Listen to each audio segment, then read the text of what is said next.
ఓం అజ్ఞానతిమిరాంధస్య జ్ఞానాంజనశలాకయ చక్షురున్మీలితం యేన తస్మై శ్రీగురవే నమః.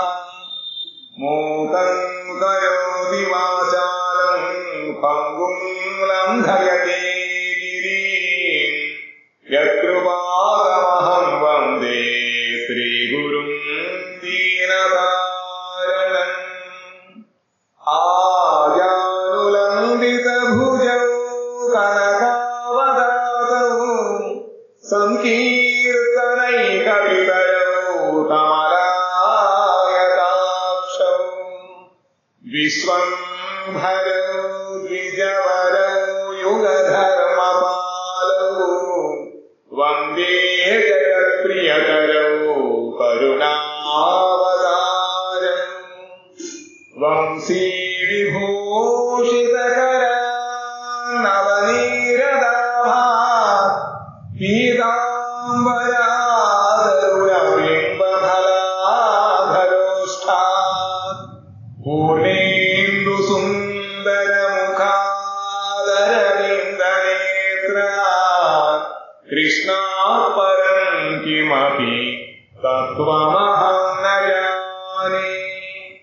రాధే వృందావనాధీశిని కరుణామృతవాహిని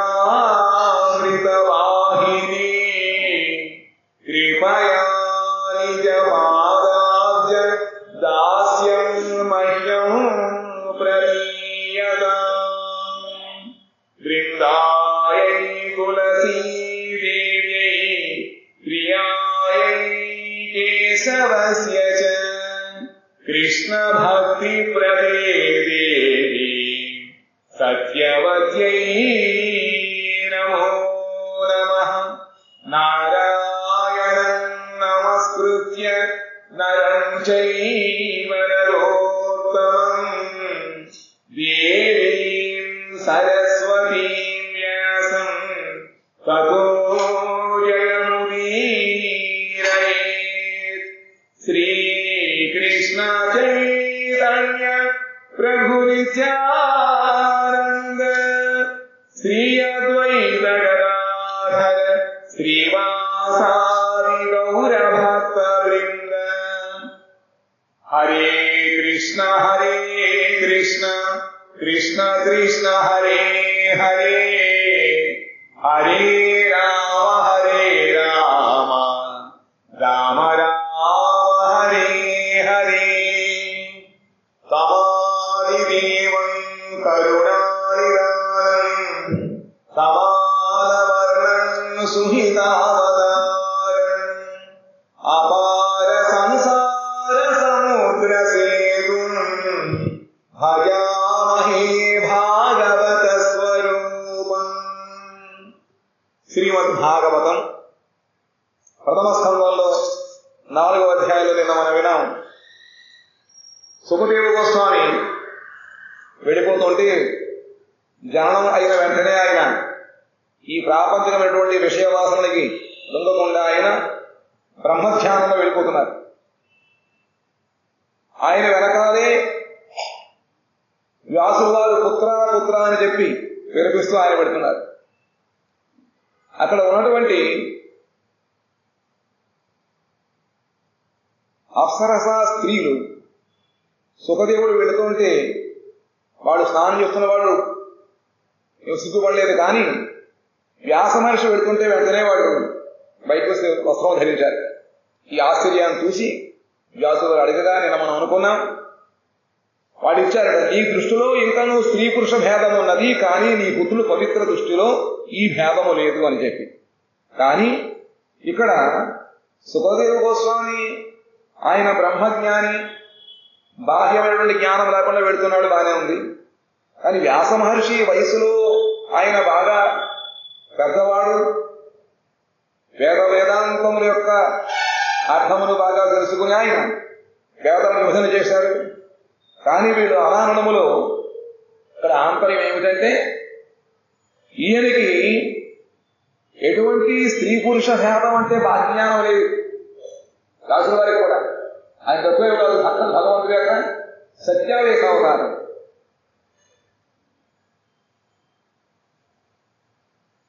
అంటే ఇక్కడ ఈ సుఖదేవ గోస్వామి బ్రహ్మజ్ఞాని కాబట్టి ఆయన ఎటువంటి వికారము లేదా అంటే, ఆయన అల్పోచుడైనా కూడా ఆయన బాహ్యాపన వెళ్ళిపోతున్నాడు. వ్యాస మహర్షి ఎందుకంటే ఈయన లోకములో ధర్మాన్ని ప్రచారం చేయడం కోసం వచ్చినటువంటి వ్యక్తి, మంచి చెడుగు చూపించాలి.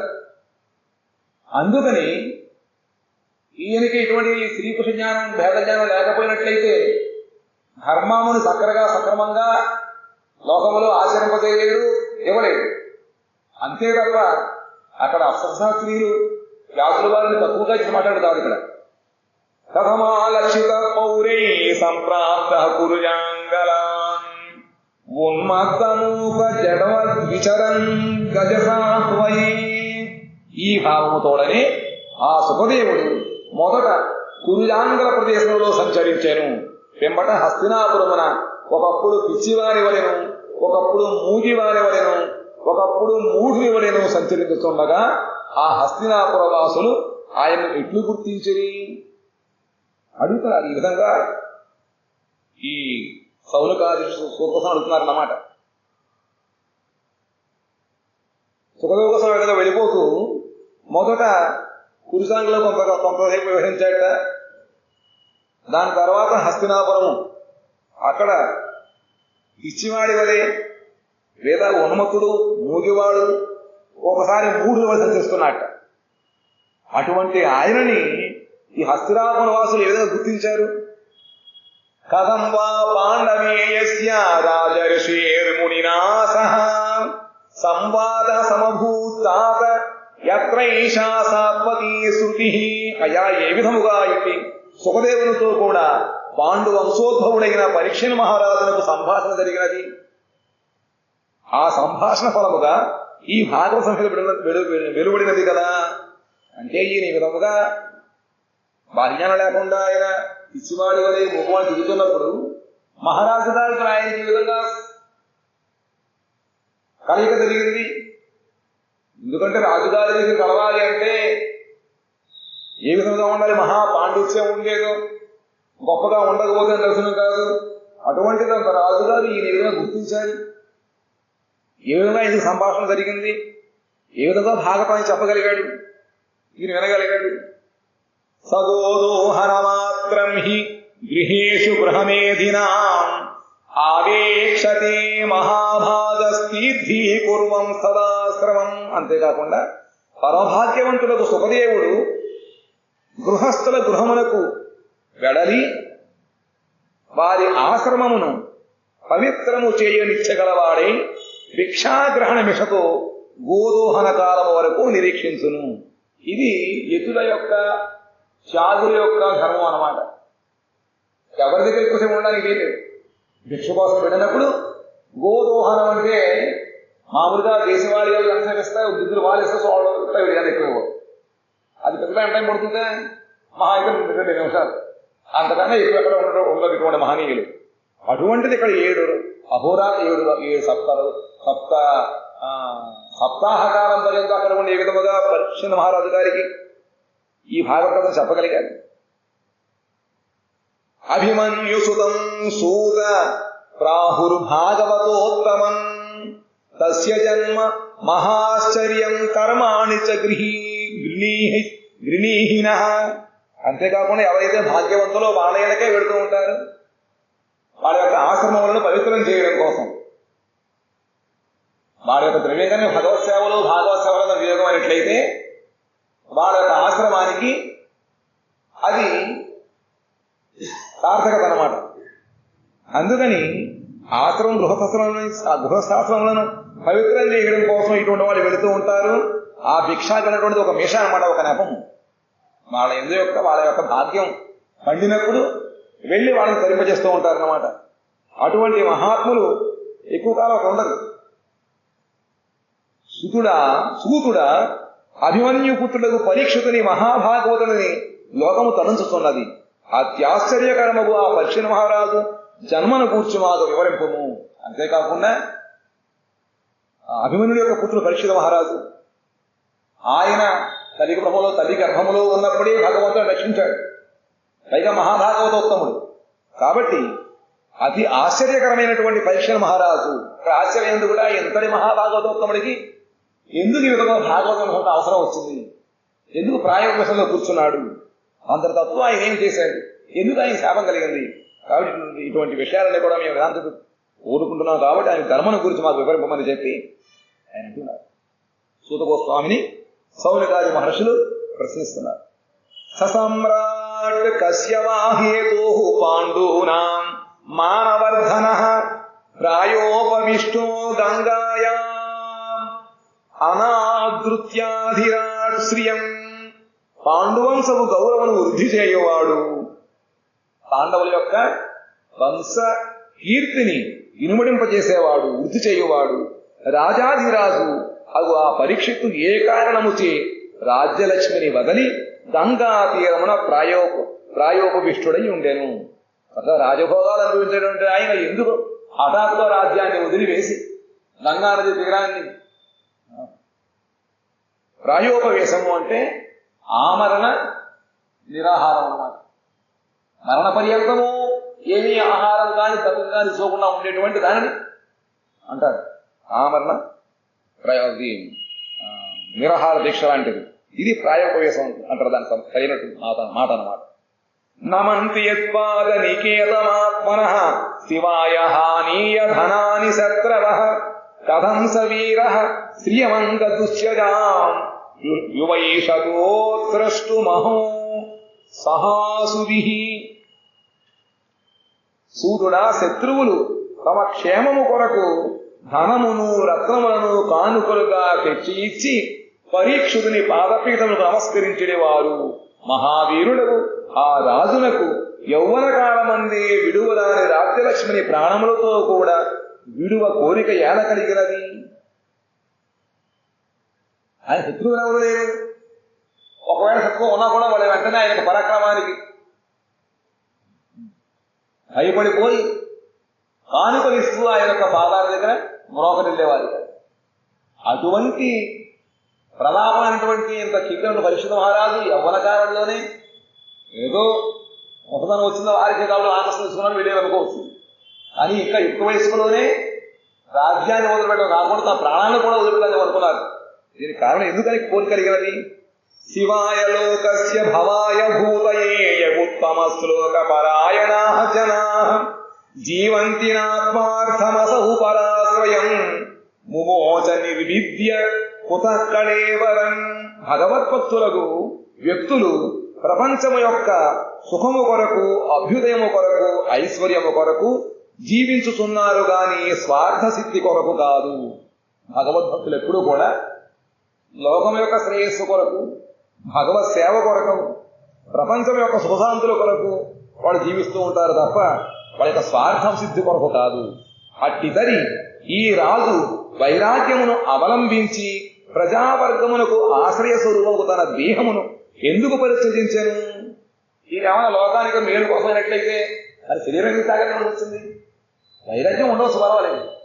కానీ ఆ దేశము యొక్క శ్రీ సంపదలు భోగభాగ్యాన్ని ఆయన కళ్ళారా చూడకుండా ఎందుకు ఇంత వైరాగ్యముతో తన యొక్క దేహాన్ని వదిలిపెట్టాలని అనుకున్నాడు. తత్సర్వం సమాచక్ష్వ పృష్టో యదిహ కించన మన్యే త్వాం విషయే వాచాం స్నాతమన్యత్ర ఛాందసాత్.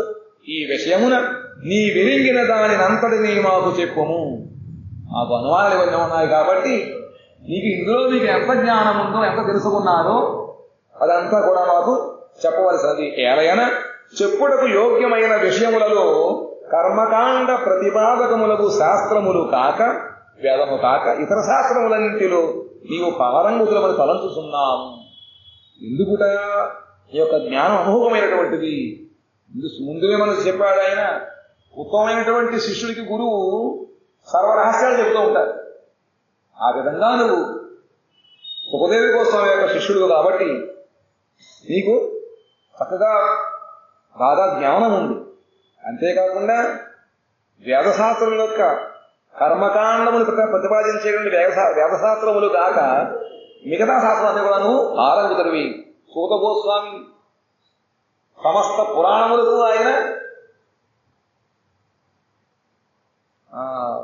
ఒక ప్రమాణం అన్నమాట. జ్ఞానం ఆయన మెండుగా ఉంది. కాబట్టి నువ్వు వేదములకులో కాకుండా మిగతా శాస్త్రాలు చక్కగా పాలించరు. కాబట్టి నిన్ను మేము అందరం కూడా ఈ ప్రశ్నిస్తున్నాము. కాబట్టి మా యొక్క నేను సమాధానం ఇవ్వాల్సింది చెప్పి వాడు సౌనకాది మహర్షి సూత గోస్వామిని అడిగారు. శ్రీ సూత ఉవాచ ద్వాపరే సమనుప్రాప్తే తృతీయ యుగ పర్యయే జాతః పరాశరాద్యోగి వాసవ్యాం కలయా హరే. సూత గోస్వామి జన్మ నుంచి మొదలు పెడతారన్నమాట. సుఖ గోస్వామి యొక్క జన్మ నుంచి సూత మహర్షి అంటున్నాడు. సూత గోస్వామి మూడవది ద్వాపర యుగము రాగా విష్ణువు యొక్క అంశచే పరాశరుని వలన ఉపరిచర వసువు పుత్రికయగు సత్యవతికి మహాజ్ఞానియగు వేదవ్యాసుడు జన్మించను. పరాశర మహర్షి ఆయన ఒక భార్యైనటువంటి సత్యవతికి పుట్టినటువంటి ఈయన వ్యాసులు వారు, వేదవ్యాసుడు.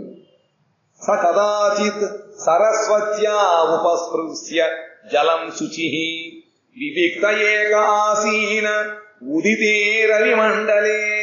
ఆ వ్యాసుడు ఒకప్పుడు సూర్యోదయ సమయమున సరస్వతీ నదీ జలములలో స్నానాదులను ముగించి పవిత్రుడై నిర్జనముకు బదరికాశ్రమమున ఏకాగ్ర చిత్తముతో కూర్చుని ఉండెను.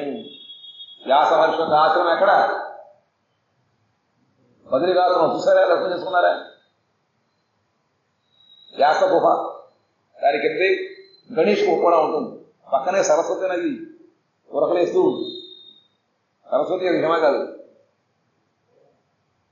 అక్కడే ఉంటుంది సరస్వతి నది.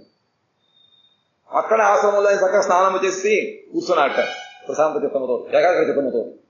పరావరజ్ఞ ఋషి కలే కాళేనా వ్యక్తరంహస యుగధర్మ వ్యతికరం ప్రాప్తం భువి యుగే యుగే భౌతికానాం చ భావానాం శక్తి హ్రాసం చ తత్కృతం అశ్రద్ధధానాన్ నిస్సత్వాన్ దుర్మేధాన్ ప్రసితాయుషః దుర్భగాంశ్చ జనాన్ వీక్ష్య మునిర్దివ్యేన చక్షుషా సర్వవర్ణాశ్రమాణాం యద్దధ్యౌ హితమమోఘదృక్. భూత భవిష్యత్తులను ఎదిగినవాడు సర్వజ్ఞాన సంపన్నుడు అగువ ఆ వ్యాస మహర్షి దివ్య చక్షువుల ద్వారా ప్రతి యుగమునందును కాలవశముచే ఈ పుడమియందు యుగధర్మములకు విపర్యయము కలుగుగా చూచి ఆ కాల ప్రభావముచే పాంచభౌతిక దేహాదులలో సామర్థ్యము నశించుటను చూచి మానవులు శ్రద్ధాహీనులు, అధైర్యులు, మందమతులు, అల్పాయువులు, అదృష్టహీనులు ఒకట చూచి సర్వవర్ణముల వారికి సర్వాత్మముల వారికి శుభమును కలుగజేయు విషయమును గూర్చి ఆలోచింపసాగాను. ప్రశాంత చిత్తముతోటి ఈ విధంగా ఆలోచిస్తున్నట్ట. ఎందుకంటే ఈ ద్వాపర యుగం చివరికి వచ్చేస్తుంది. తర్వాత వచ్చేటువంటి యుగములో జీవుల పరిస్థితి ఎలా ఉంటుంది చూస్తున్నారు. వాళ్ళందరూ కూడా శ్రద్ధాహీనులు, శ్రద్ధ ఉండదు. విశేషముగా ఈ పారమార్థిక కార్యములందు ఉండదు. తర్వాత వాడు అధైర్యులు, అంటే ఓర్పు అసలు ఉండదు. ఇంకా మందమతులు, బుద్ధి తీక్షణగా ఉండదు. సూక్ష్మంగా చెబితే వాళ్ళకి అర్థం కాదు. అల్పాయువులు, అదృష్టహీనులు, ఉండగా అదృష్టం కూడా ఉండదు, దురదృష్టం అంతా కూడా. అది కూడా చూసి అందరికీ కూడా మేలు చేయాలనే ఉద్దేశంతో సర్వవర్ణముల వారికి సర్వ ఆశ్రమముల వారికి శుభం కలిగడం కోసం ఏమి చేయాలని ఆలోచిస్తున్నట్టు వ్యాస మహర్షి. చాతుర్హోత్రం కర్మశుద్ధం ప్రజానాం వీక్ష వైదికం యథాద్యజ్ఞ సంతత్యై వాదమేకం చతుర్విధం. ఆ ముని హోత, ఉద్గాత, అధ్వర్యువు, బ్రహ్మాయను ఋత్విక్కులచే అనుష్ఠింపబడు వైదిక యజ్ఞాది కర్మలు జనులకు శుద్ధికరమని భావించి యజ్ఞములు విచ్ఛిన్నము కాకుండాటకై ఒకే వేదమును 4గా విభజించాను. అంతకుముందు వేదం ఒకగా ఉన్నటువంటి వేదాన్ని 4 భాగములుగా వ్యాసుల వారు దాన్ని సంస్కరించారు. ఎందుకంటే యజ్ఞయాగాదులు చక్కగా విధి ప్రకారము జరగాలని చెప్పి ఆయన ఆలోచించాడు. ఎందుకంటే ఈ వైదిక యజ్ఞాది కర్మల ద్వారానే జీవుడికి శుద్ధి కలుగుతుంది. పావనాన్ని మనీషిణ, ఆ కర్మలు మనుషులు పావనం చేస్తాయన్నమాట. అందుకని భావించి యజ్ఞములు విచ్ఛిన్నము కాకుండా ఉండడం కోసం అని చెప్పి నియమ ప్రకారం ఏ విధంగా చేయాలో అవన్నీ కూడా వేదంలో ఉంది. కాబట్టి 4 భాగాలు చేశారు వేదాన్ని. ఋగ్యజుస్సామాధర్వాఖ్య వేదశ్చత్వార ఉద్ధృతా ఇతిహాస పురాణం చ పంచమో వేద ఉచ్యతే. ఋక్, యజుస్సు, సామము, అధ్వర్యము అను 4 వేదములను వేరుగా చేశాను. ఇతిహాస పురాణములు పంచమ వేదమని చెప్పబడుతున్నవి. ఇది కాకుండా మళ్ళీ ఆ వేదముల యొక్క రహస్యార్థము మనకి బోధగమ్యం కాదు కాబట్టి పైగా ఆయన అందరి యొక్క శ్రేయస్సు కోరుకున్నారు కాబట్టి ఈ విధంగా ఇతిహాస పురాణముగా రచించారు. దాన్ని పంచమ వేదముగా అది కీర్తికెక్కిందనమాట. తత్ర ఋగ్వేదధర పైల సామగో జైమిని కవి వైసంపాయన ఏవైకో నిష్ణాతో యజుషాన్ముని అథర్వాంగీరసామాసీత్ సుమంతుర్దారుణో ముని ఇతిహాస పురాణానాం పితామే రోమహర్షణ. 4 వేదములలో పైలుడు ఒక్కడే ఋగ్వేదమును తెలిసినవాడు. పైలుడు అందులో వ్యాసుల యొక్క శిష్యుడు అన్నమాట.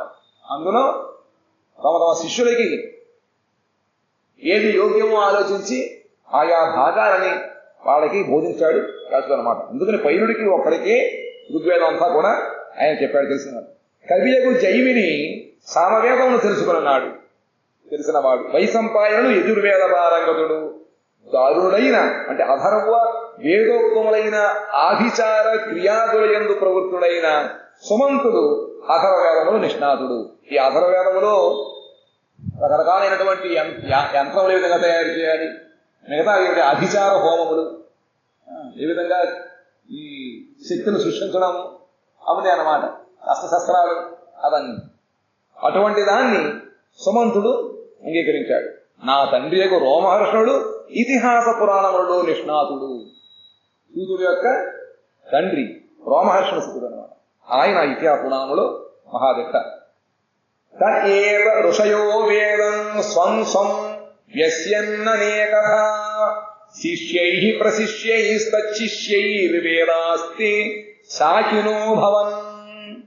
క్రమక్రమముగా పరంపరగా అవన్నీ కూడా వేదములు అంతా కూడా భాగములుగా వస్తూ ఉన్నాయన్నమాట. పైరుడు ఉన్నగు నా ఋషులు తమ తమ వేదములను అనేక విధములుగా విభాగములు చేసిరి. విభాగాలు చేశారన్నమాట. అట్లు విభక్తములైన ఆ వేదములు శిష్య ప్రశిష్య పరంపరను అనుసరించి బహుశాఖలుగా విభక్తములైనవి. ఒక్కొక్క వేదాన్ని ఒక్కొక్క శిష్యుకి ఉపదేశిస్తే ఆ శిష్యులు మళ్ళీ వాళ్ళ శిష్యులు చెప్పినప్పుడు కొన్ని భాగాలు ఇచ్చారు, శాఖలుగా ఏర్పడిపోయాయి. ఒకే వేదము క్రమక్రమంగా భాగాలుగా వస్తూ వచ్చిందనమాట. బహుశాఖలుగా ఎన్నో శాఖలు వచ్చాయి. కయేవ వేదా దుర్మేధైర్ధార్యంతే పురుషైర్యథ ఏవం చకార భగవాన్ వ్యాస కృపణవత్సలః. మందబుద్ధులకు మానవులు ఈ వేదములను అభ్యసింప వీలగునట్లు దీనవత్సలులకు వ్యాస భగవాను విభజించాను. జరిగిందంటే అంత వేదము ఈ కలియుగములో ఒక్కడే వల్లి వేయడము, అందులో మళ్ళీ దాన్ని సక్రమంగా శిష్యుడికి అందించడము, శిష్వారవుతో అనేటువంటిది. ఇప్పుడు బుద్ధి బాగా హీనుడు, తర్వాత ఆరోగ్యం బాగా తక్కువ, ఆయుష్ తక్కువ కాబట్టి ఆయన ఆలోచించి దానిని సక్రమంగా ఉండడం కోసం విభజించాడు అనమాట. ఎందుకంటే అమలీలుగా అభ్యసింప వీరు అవడం కోసం చెప్పి ఈ దీనవసమైనటువంటి వ్యాస భగవాను విభజించాడు. స్త్రీ శూద్ర ద్విజ బంధూనాం త్రయేణ శృతి గోచర కర్మ శ్రేయసి మూఢానాం శ్రేయ ఏవం భవేదిహ ఇది భారతవాఖ్యానం కృపయా మునినా కృతం. అయ్యా మాట్లాడలేగా.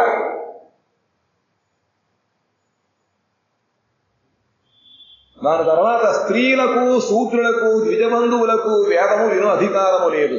అందువలన ఈ ప్రపంచమున వేదోక్తములైన శుభకర్మల వలన అజ్ఞులకు మానవులకు ఎట్లు శ్రేయస్సు కలుగును అను భావించి వ్యాస మహర్షి దయగలవాడై మహాభారత ఇతిహాసము రచించెను. అందరికీ మేలు చేయాలని చెప్పి ఒక ఉద్దేశం కాబట్టి ఇందులో కొంతమంది కనుక వేదం వినకపోయినట్లయితే మళ్ళీ వాళ్ళకి ఏ విధంగా కళ్యాణం కలుగుతుంది. అందుకని ఈ వేదంలో ఉన్నటువంటి శుభకర్మల వలన అజ్ఞులకు మానవులకు ఎట్లు శ్రేయస్సు కలుగుతుంది, వాళ్ళే చేస్తున్నారు, వీళ్ళగతి ఏమిటి, అందుకని భావించి దయగలవాడై మహాభారత ఇతిహాసం రచించాడై. ఏవం ప్రవృత్తస్య సదా భూతానాం శ్రేయసి ద్విజాః సర్వాత్మకేనాపి యదా నాతుష్యదృదయం తతః నాపి ప్రసీదదృదయః సరస్వత్యాస్తటేషు చ వితర్కయన్ వివిక్తస్థ ఇదం చోవాచ ధర్మవీత్. ఈ విధముగా అందరికీ మేలు కోసం అని చెప్పి మహాభారతాది గ్రంథం రచించాడు. సౌనకాది ఋషులారా, ఇట్లే ప్రాణుల హిత సాధనమున ఎల్లప్పుడూ నిమగ్నుడై ఉన్న వ్యాస మహర్షి వివిధ ఉద్దేశ్యములతో బహుకర్మలను అనుష్ఠించినను తన మనస్సునకు సంతోషము కలుగలేదు. అంటే అందరికీ కనుక సమానముగా మేలు కోసం ప్రయత్నించడం కోసం ఆయన చేశాడు, కానీ అది అందరికీ సమానంగా అందడం లేదు. అందుకని ఆయన కొంచెం లోపల అసంతృప్తి, సంతోషం పూర్తిగా కలగట్లేదు. అప్పుడు ధర్మజ్ఞుడగు వ్యాసుడు అప్రసన్నమగు మనస్సుతో సరస్వతీ నదీ తీరమున ఒంటరిగా కూర్చుండి తన మనస్సు సంతృష్టి చెందకపోవుటకు గల కారణమును గూర్చి ఆలోచించుతూ ఇట్లు పలికెను. మరి అందరికీ పాల్గొన్నాడు, కొంతమంది మిగిలిపోతే ఎలాగా? అందరినీ ఉద్ధరించడం కోసం ఆయన ప్రయత్నం చేస్తున్నాడు. ఇన్ని రకాలుగా చేసినా కూడా ఆయనకి ఏదో లోపల కొంచెం అసంతృప్తి ఉందన్నమాట. అందుకని ఆయన మళ్ళీ ఆ సత్సంగ కూర్చొని ఆలోచిస్తున్నట్ట. ధృత వ్రతేన హి మయా ఛందాంసి గురవోగ్నయః మానితా నిర్వ్యలీకేన గృహీతం చానుశాసనం. నిష్కపట భావముతో బ్రహ్మచర్యాది వ్రతములను ఆచరించుచు వేదములను, గురువులను, అగ్నులను పూజించి తిని ఒక కళ్యాణార్థం నేను ఈ విధంగా చేశాను. బ్రహ్మచర్యాది వ్రతములు చేసి వేదాలను, గురువులను, అగ్నులను పూజించాను. వారి ఆజ్ఞను పాలించి తిని. పైగా నేను స్వయంగా చేయలేదు. లోకం యొక్క క్షేమం కోసం ఏది మనకి అవసరమో వాళ్ళని విచారించి నేను చేశాను. భారత వ్యపదేశేన హ్యామ్నాయార్థ ప్రదర్శిత దృశ్యతే యత్ర ధర్మాది స్త్రీ శూద్రాదిభిరప్యుత. అంతేకాకుండా మహాభారత రచన అను నెపముతో నిషతో వేదార్థమును వెల్లడి చేసి తిని, వేదములతో అర్థం అందరూ తెలియజేయడం కోసం అని చెప్పి ఒక పురాణముని, ఇతిహాసాన్ని రచించాను. అందులో ఊరికే పాత్రలు పెట్టి ధర్మం ఏ విధంగా ఉంటుందో, ఎలా ఆచరించాలన్నటువంటి విషయాన్ని నేను అక్కడ వర్ణించాను. చక్కగా తేటతలంగా చెప్పాను. దాని వలన స్త్రీ శూద్రాదులు కూడా తమ ధర్మములను, కర్మలను బాగుగా తెలుసుకోగలరు. అందరికీ ఆయా కర్మల యొక్క అందులో ఉండేటువంటి దాన్ని విలువ లేదా అసలు విషయము తెలుసుకుని వాడు కూడా చేయగలుగుతారన్నమాట. తథాపి పతమే దైహ్యో యాత్మా చైవాత్మనా విభుః అసంపన్న ఇవా భాతి బ్రహ్మవర్చస్య సత్తమః. వేద విభాగము చేసినను, మహాభారతము రచించినను దేహమునందలిన ఆత్మ అనగా జీవాత్మ వాస్తవముగా అపరిపూర్ణముగానే ఉన్నది. ఇంత పని చేసినా కూడా ఒక కళ్యాణం కోసము, ఎందుకంటే మనము లోకం కోసం చేసిన పని వలన భగవంతుడు సంతసించాలి. ఎందుకంటే అకర్మ హరితోషం అని చెప్పి, కర్మ అంటే ఏమిటంటే దేని ద్వారా భగవంతుడికి ఆనందము కలుగుతుందో దాని పేరే కర్మ. మనలో ఇన్ని రకాల సేవలు చేసినా కూడా మానసిక ఆనందం కలగలేదంటే అది అక్కడ చేరలేదు. అక్కడికి చేరకపోతే మరి ఏదో అందులో కొంచెం తేడా ఉందన్నమాట. అందుకని ఈ విధముగా చేసినా కూడా నేను ఇంకా ఏదో అపరిపూర్ణంగా, ఇంకా సరిగా నేను కార్యం పూర్తి చేయలేదని చెప్పి నాకు అనిపిస్తోంది. అతి శ్రేష్టమకు బ్రహ్మ తేజస్సుతో కూడినదైనను అది అపూర్ణమైన దాని వలె తోచుతున్నది. చేసిన పని కూడా తక్కువ పని కాదు. ఇవి శ్రేష్టం బ్రహ్మతేజస్సుతో ఉన్నటువంటి ఎంతో విలువైనటువంటి పని అన్నమాట.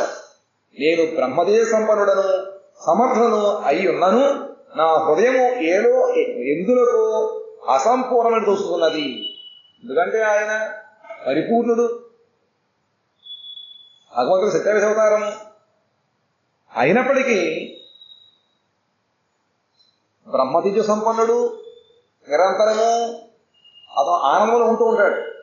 తన యొక్క ఆనందము కోసం వేరే విషయం అవసరం లేదు.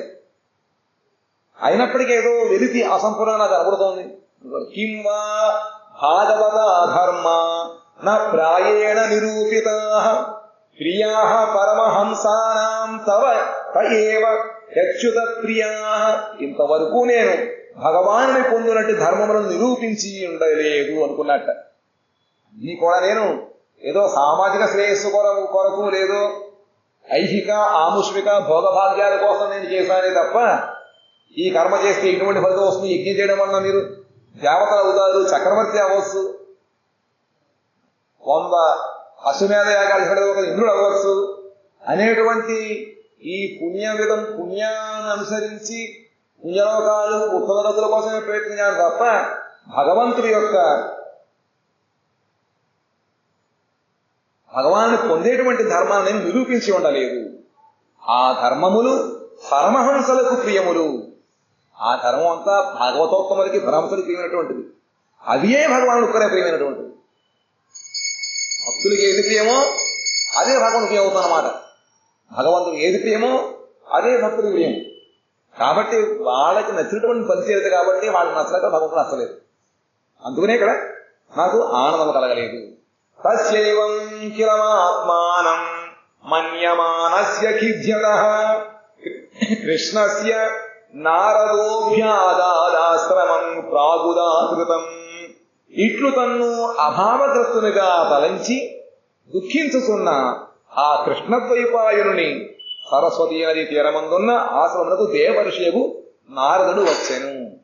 నిష్కపటంగా మనం చేసినటువంటి పనులను ఒక్కసారి అవలోకనం చేసుకుంటున్నట్లయితే తప్పకుండా భగవంతుడు దానికి సమాధానం ఇస్తాడు. అందుకని ఈ విధముగా ఇన్ని రకాల పనులు చేసి కూడా ఆయన నిష్కపటముగా దాని యొక్క ఫలితమేమిటో, ఎందుకు నాకు ఇటువంటి అసంతృప్తి కలిగినది, సంతోషం నాకు ఆనందం కలగడం లేదు అని చెప్పి లోపల అనుకుంటున్నప్పుడు వెంటనే అక్కడే ఆయన యొక్క ఆశ్రమానికి నారద మహర్షి తప్పకుండా సంబంధం దొరుకుతుంది. దేనికైనా తమభిజ్ఞాయ సహసా ప్రత్యుత్థాయాగతం ముని పూజయామాస విధివన్ నారదం సురపూజితం. వ్యాసుడు దేవపూజితులకు నారదుని రాకను ఎరింగి వెంటనే ఆసనము నుండి లేచి తన గురువుల వలె ఆయనను యథావిధిగా పూజించెను. మహాత్ములు వస్తే మనం లేవడం అనేటువంటిది, వాళ్ళే ఆహ్వానం పలకడం అనేటువంటిది మన సంప్రదాయం అన్నమాట. ఎందుకని వెంటనే ఆయన ఆసనం నుంచి లేచాట. వ్యాస మహర్షి లేచి నారద మహర్షికి ఆహ్వానం పలికి ఆయన గురువుకి ఏ విధంగా మనం పూజించాలో ఆ విధముగా పూజించాడు. ఎందుకంటే ఆయన ముల్లోకములకు నారద మహర్షి అందరికీ జ్ఞానం ఇచ్చేటువంటి మహాత్ముడు ఆయన. అవలేరగా మనకు సందేహములు కానీ సమస్యలు కానీ చక్కగా తీసేటువంటి తత్వం అయిందన్నమాట. అందుకని వెంటనే లేచి ఆయన యథావిధిగా పూజించాడు. ఇంతటితో ఈ అధ్యాయం ముగుస్తోంది. ఇది శ్రీమద్భాగవతే మహాపురాణే బ్రహ్మసూత్ర భాష్యే పారమహంస్యాం సంహితాయాం వైయాసిక్యాం ప్రథమస్కంధే నారద ఆగమనం నామ చతుర్థోధ్యాయః.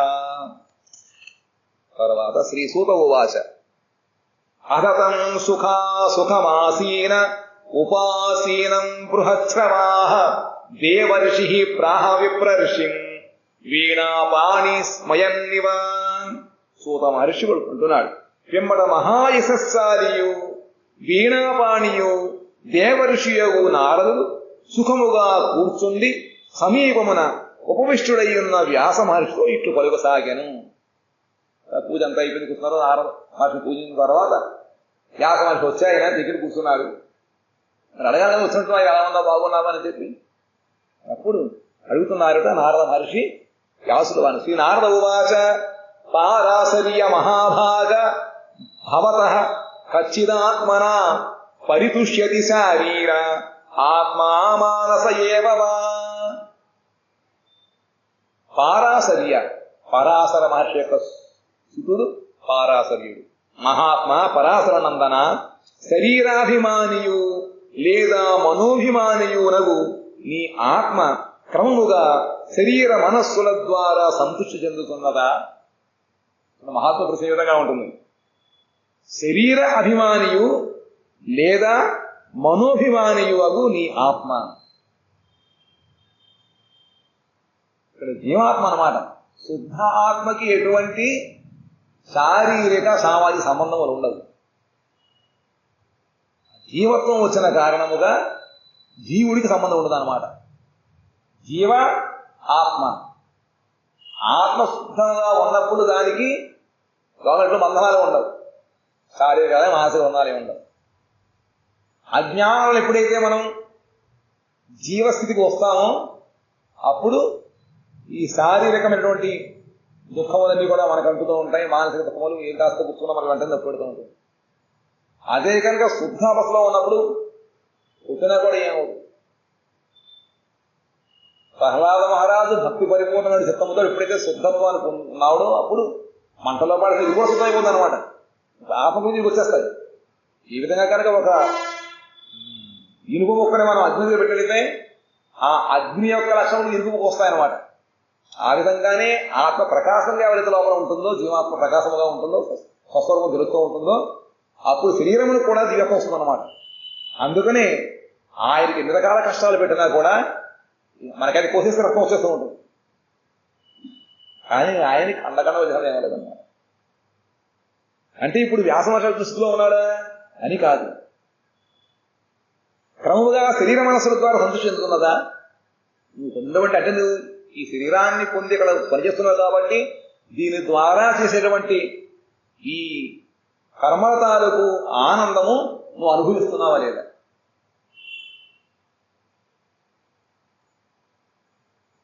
జిజ్ఞాసితం సుసంపన్నం అపితే మహదద్భుతం కృతవాన్ భారతం యత్వం సర్వార్థ పరిగృహీతం. అయా తెలుసుకొనదగిన ధర్మములు అన్నిటినీ నీవు చక్కగా తెలుసుకుంటేవి. ఏ ధర్మము తెలుసుకోవాలో ఇన్ని రకాల సమాజ ధర్మము కానీ, శరీర ధర్మము కానీ, లేదా ధర్మము, ఇన్ని రకాల ధర్మాలు ఉన్నాయో అన్ని చక్కగా తెలుసుకున్నావు. వారిని బాగుగా అనుష్ఠానం చేశావు. పరమాశ్చర్యకరమైన ధర్మ అర్థ కామ మోక్షములను చతుర్వర్గ విషయములు పరిపూర్ణముగా నుండినట్లు మహాభారతం రచించితివి. ధర్మ అర్థ కామ మోక్షములు చతుర్విధ ఫలములు అన్నమాట, పురుషార్థములు. ఇవన్నీ కూడా చక్కగా భారతంలో రచించావు, అన్ని కూడా చూపించావు. ఏ విధంగా పొందాలని తీసేశావు. జిజ్ఞాసితం అభీతం చ బ్రహ్మాయత్ సనాతనం తథాపి శోచస్యాత్మానను కృతార్థ ఇవ ప్రభో. సనాతన బ్రహ్మతత్వమును నీవు బాగుగా చర్చించి తెలుసుకుంటివి. సనాతనమైనటువంటి ఏ బ్రహ్మతత్వం ఉందో దాని చక్కగా నువ్వు చర్చించి తెలుసుకున్నావు. అయినను ప్రభు నీవు కృతార్థులవు కాని వాని వలె ఎలా సూచించుతున్నావు? నారద మహర్షి అన్నాడు, ప్రభు ఈ వ్యవగా నువ్వు అని తెలుసుకుని కూడా ఏదో కృతార్థుడు కాని వలె, అకృతార్థుడు వలె, సేవసం పని పరిపూర్ణంగా చేయనట్టుగా నువ్వు స్వభావమే ఉన్నావు, ఏదో నీకు గెలిచి కనపడుతుంది నీ ముఖంలో అన్నాడు.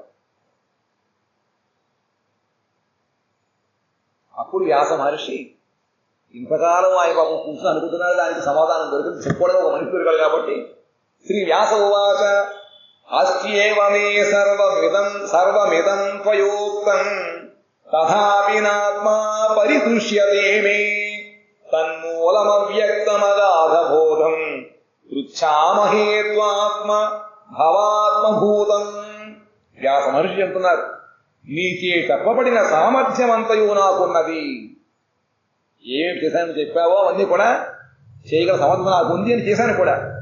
అయినను నా శరీరము మనస్సు ప్రసన్నముగా లేవు. ఏమి ప్రసన్నం చెప్పండి అక్కడ? నా శరీరము కానీ మనస్సు కానీ ప్రసన్నంగా లేవు. దేవర్షి నీవు స్వయంభూవుడవు, బ్రహ్మకు ఆత్మజుడవు. స్వయంభూవులను బ్రహ్మగారి యొక్క పుత్రుడు నువ్వు, ఆత్మజుడవు. నీ జ్ఞానము అగాధము, చాలా జ్ఞానం ఉంది. ఈ త్రికాలదర్శిని అందువలన నా అప్రసన్నతకు కారణము నిన్నే అడుగుతున్నాను. నువ్వు తెలుసుకోలేదు, అంతేగా నేను కూర్చున్నాను, నువ్వు వచ్చావు కాబట్టి నీకు అన్ని తెలుసు, భూత భవిష్యత్తు వర్తమానం అనేది తెలుసు కాబట్టి నా యొక్క ఈ అప్రసన్నతకు కారణం ఏమిటో దయచేసి నీవే చెప్పవలసింది చెప్పి వ్యాసమహర్షి అడుగుతున్నాడు. సవై భవాన్ వేద సమస్త గుహ్యం ఉపాసితో యత్ పురుష పురాణ తరావరేసో మనసైవ విశ్వం అవత్యత్తి గుణైరసంగః.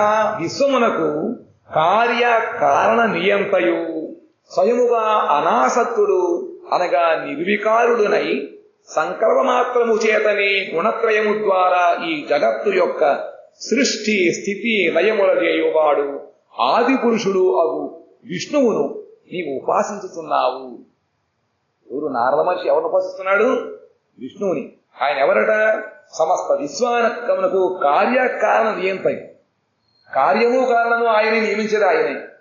ఈశ్వర పరమకృష్ణ సచ్చిదానంద విగ్రహ అనాది ఆది గురు సర్వకారణ కారణము.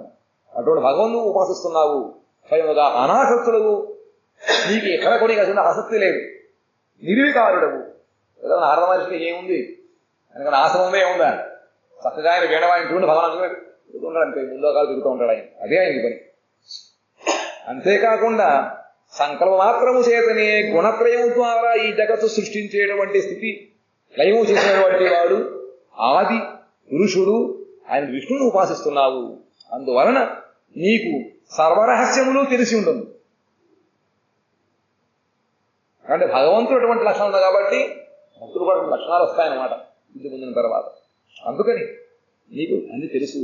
త్వం పర్యటన్నర్క ఇవ త్రిలోకీమంతశ్చరో వాయురివాత్మ సాక్షి పరావరే బ్రహ్మణి ధర్మతో వ్రతై స్నాతస్య మే నూన మలం విచక్ష్వ.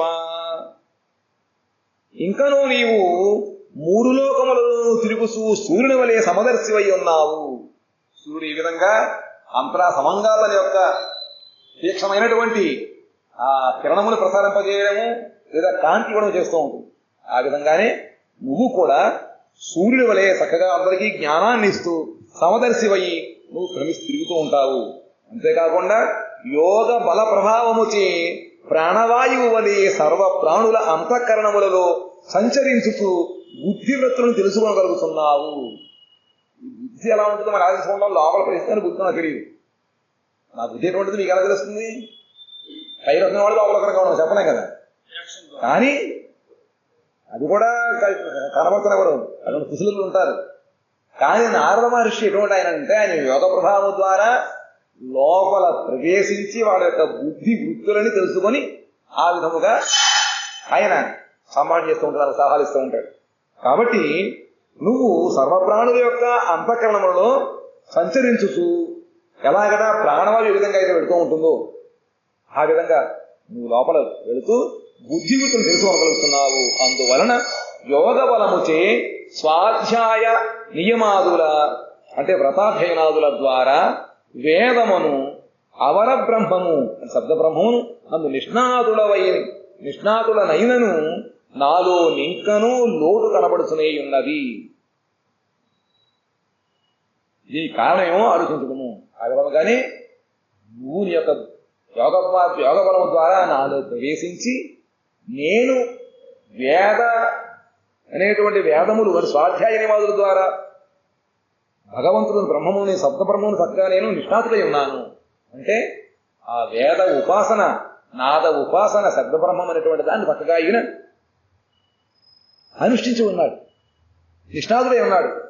అయినా కూడా లోటు కనపడుతోంది కాబట్టి చెప్పవలసిందని చెప్పి ఆ నారద మహర్షిని వ్యాసుల వారు వేడుకున్నారు. నారద మహర్షి కాసేపు ఆలోచించి చెప్పాలి కదా, మరి అందువల్ల సమయం ఇద్దాం. చెప్తారు దాని సమాధానం. వాంఛా కల్పతరుభ్యశ్చ కృపా సింధుభ్య ఏవ చ పతితానాం పావనేభ్యో వైష్ణవేభ్యో నమో నమః.